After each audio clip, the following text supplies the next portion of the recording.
I'm blurry. Yep, I'm blurry. Like Bigfoot. Only I don't have big feet, regular feet. And by the way, if you ever want to just cause a ruckus, go ahead, take your shoes off, walk up to the front of the room, in front of your students barefoot. Wow. They go crazy. Love it. Okay, maybe they don't. Yeah, I loved it. Feet. Okay. All right. So tragic moment, like tragedy on Shakespearean scale. I try to keep these about 8 minutes, 10 minutes long. Well, I'm like 45 seconds out of completing this video yesterday. And this thing goes off and someone was lost, literally, not metaphorically lost. Road construction, so they went a different way. And it was a I'm lost type message that I had to answer. And I'm like, So I'm making it again. All right. So the note today I'll use to explain yesterday. There are reasons to love Romeo. Why cover Romeo and Juliet? Well, because Joe Rogan says to. I showed a Joe Rogan clip in my class. Yes, that makes me a villain. I know. It wasn't about COVID. He was, apparently I got dirt on my jeans. He was covering a magical thing called incels. Only I think they called them incels. Incels. Maybe it's pronounced incel. I go with incel, incel, but involuntarily celibate people. And the reason they're discussing it is because people who cannot meet other people on a like passionate level often get angry and they rage, and only they don't use scissors, they use cars. One guy ran through a bunch of people, another one opened fire, and I say one, many open fire. They're upset, and Joe makes the comment, essentially, we should teach this. And I'm like, dude, I'm way ahead of you. First reason to cover Romeo and Juliet, based on what I babble about, is explain to students about impulse. And not that you could control your impulses, but just be aware of them. Be aware, wow, I am impulsive. And maybe make a little note on your hand, maybe do something. Maybe get counseling if it's really bad. Maybe get medication. And there's nothing wrong with either. Unless you're self-medicating, and that would be terrible. All right. It's decaf coffee, not all that crazy. So the note today says there are reasons to love Romeo. Well, what's the message? That Romeo has game.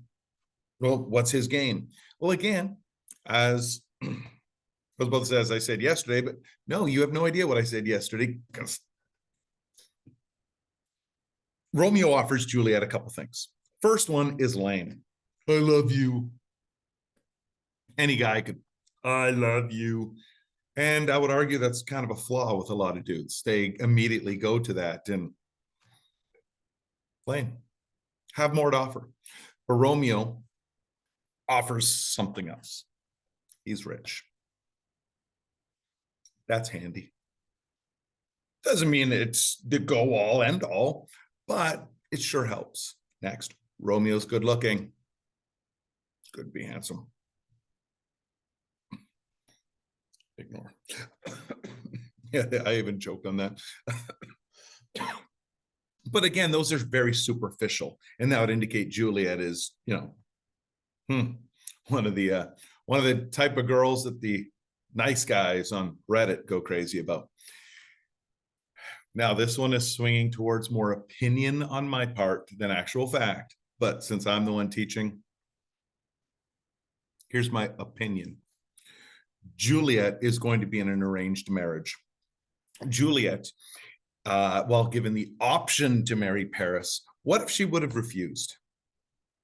Later on, when she refuses, her dad makes demands. But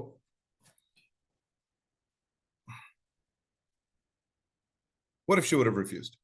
Dad, I just don't really like this guy. Would she have been set up to hook up with Petruchio, with Tiberio. And at some point, the options would decrease. And Juliet, this is what you're doing, whether you like it or not. Okay, there we go. I just felt that was offset. So Romeo, in my opinion, and this is the way I teach it, offers something that some of my students go for, and that's choice. Choice. She chose to go for Romeo. That's powerful.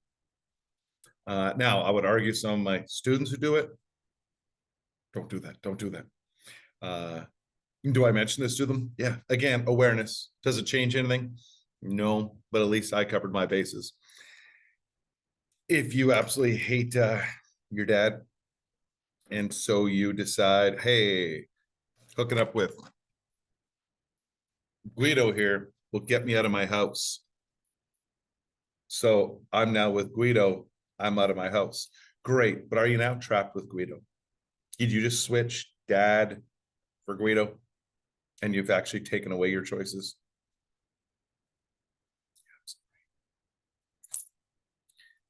Oh, you think you're smart? No, no. I don't know how often I say it in here, but I have several mantras that I use in my class all the time. One of them, I make no claims to be smart. I'm average. I'm just a schmuck. I only have two great skills with regards to smart. First is I look at people smarter than myself and get ideas from them. In this case, is a basketball thing, but it was just, oh, wait, I got another one. Got another one. So I steal this all the time. Well, why? Because James is smarter than me. So I steal his ideas and I teach them. My other skill is I know this is going to come as a shock, but I'm old. And because I'm old, I've seen some things. Because I've seen some things. I'm aware. I have students that sometimes, to avoid dad, end up with Guido, and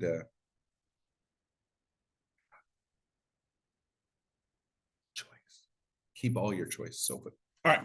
So I then show another video. When I say show video, the Joe Rogan one's 2 minutes. The next one I show is incel pickup lines. And I only show the first 2 minutes. After about the 2:30 part, it starts getting pretty inappropriate. And I'm like, we're done here. But the first 2 minutes, it's not like perfect, but at least all the bad words are bleeped. So one of the things that people who don't have game will do is they immediately go for the hello. So again, prop, hi. Hi. How are you? Fine. You interested in feet stuff? It's like, dude, that's your third comment. Where, but these guys, perhaps they weren't told the ways of the world. Well, I'm teaching it. Why? Because students need to know it. It's not really addressed in school. Now, am I teaching them how to meet women? No, no. Not all of them like women. Not all of them like boys. To each their own. But I need to be clear that whether you want to be a lover or a friend, you have to have things to offer. If I smell, I'm going to decrease my number of friends. Just the way it is. That's not fair. It's the way it is. I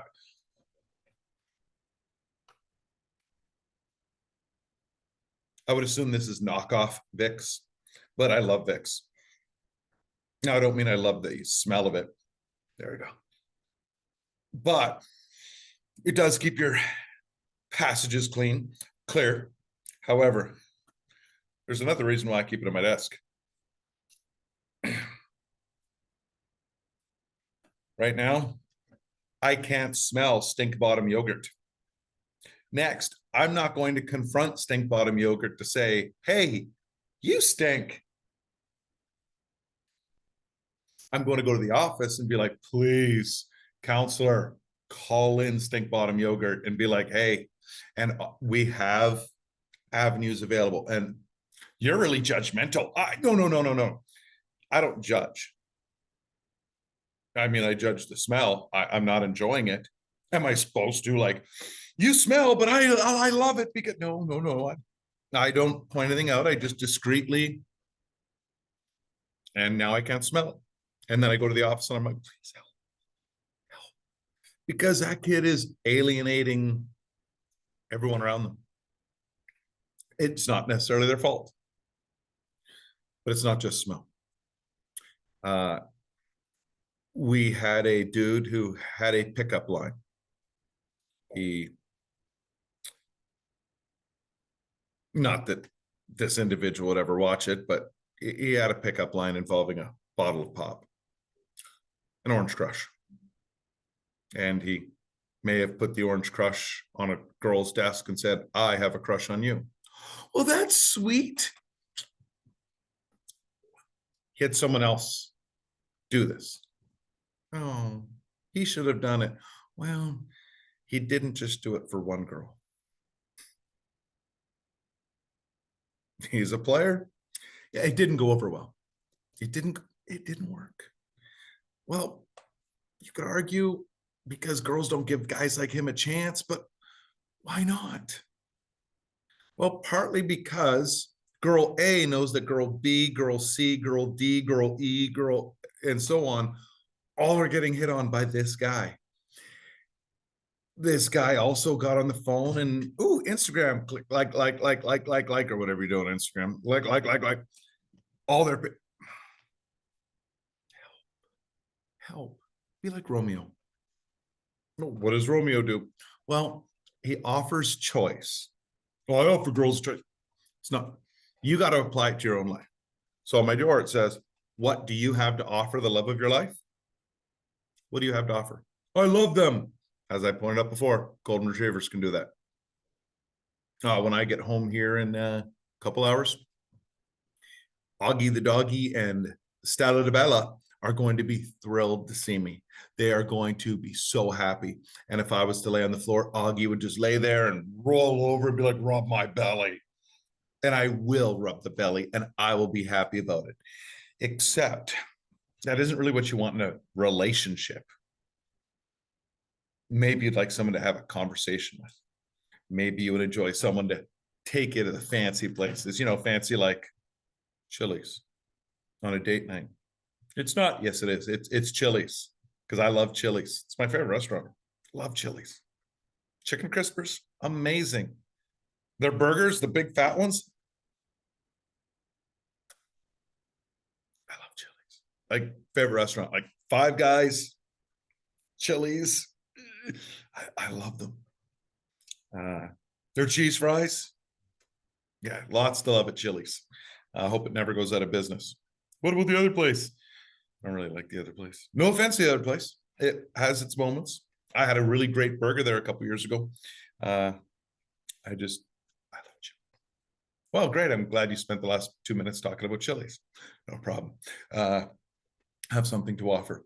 Romeo has something to offer. What do you have to offer?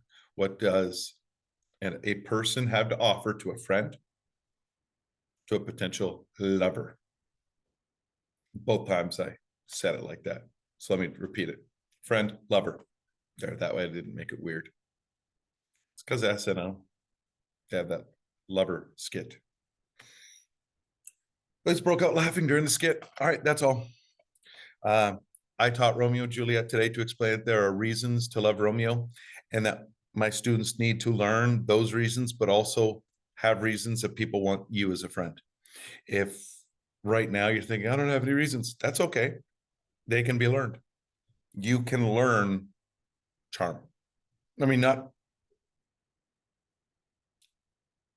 don't mean Andrew Tate type stuff. Maybe Andrew Tate's awesome. The stuff I hear about him, it's not good. But learn charm. Joe Rogan says, teach people how to be good people. Yeah, be good people. Have mutual experiences. Have shared experiences. Be awesome. Okay, that's all. Bye.